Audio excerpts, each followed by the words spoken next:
सांगली जिल्हा मध्यवर्ती बँक म्हणजे राजकारण्यांचा एक अड्डा झालेला आहे। इथल्या सगळ्या नेत्यांचा राजकारण सांभाळण्यासाठी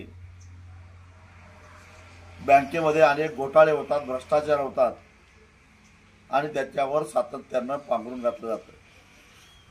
या संदर्भामध्ये शासनाकडे अनेक वेळा मी तक्रारी केल्या आहेत, उदाहरणासहित तक्रारी केल्या आहेत। दुर्दैवानं सरकार सुद्धा याच्याकडे लक्ष द्यायला तयार नाही। सध्या बँकेतल्या कर्मचाऱ्यांच्यावर संचालक मंडळाचा अंकुशच राहिलेला नाही आणि त्यामुळे या कर्मचाऱ्यांनी कदाचित त्याच्यामध्ये संचालक मंडळ सुद्धा सामील असू शकतं। 2,43,00,00,000 एवढा सर्वसामान्य जनतेच्या पैशावर दरोडा घातलेला आहे।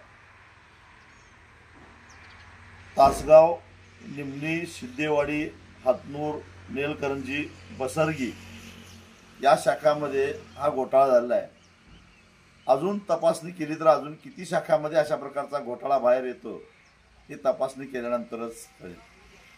शेतकऱ्यांचे दुष्काळाचे भरपाईचे आलेले पैसे, अतिवृष्टीचे पैसे, ठेवीवरचे व्याज आणि डिव्हिडंड या सगळ्या पैशाचे बोगस खाती काढून, बोगस एंट्र्या करून या कर्मचाऱ्यांनी हे पैसे हडप केले।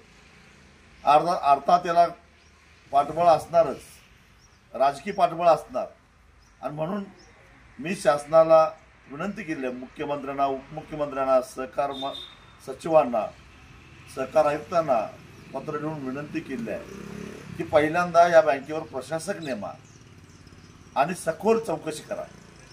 एकतर या बँकेचा 31 मार्च 2023चा जो ताळेबंद आहे तोच धादांत खोटा आहे। ॲडजस्टमेंटसाठी केलेला हा ताळेबंद आहे। त्यामुळे याची सखोल चौकशी झाली तर दूध का दूध आणि पाणी का पाणी होऊन जाईल। सर्वसामान्य जनतेला दिलासा देणारी अशी ही बँक आहे।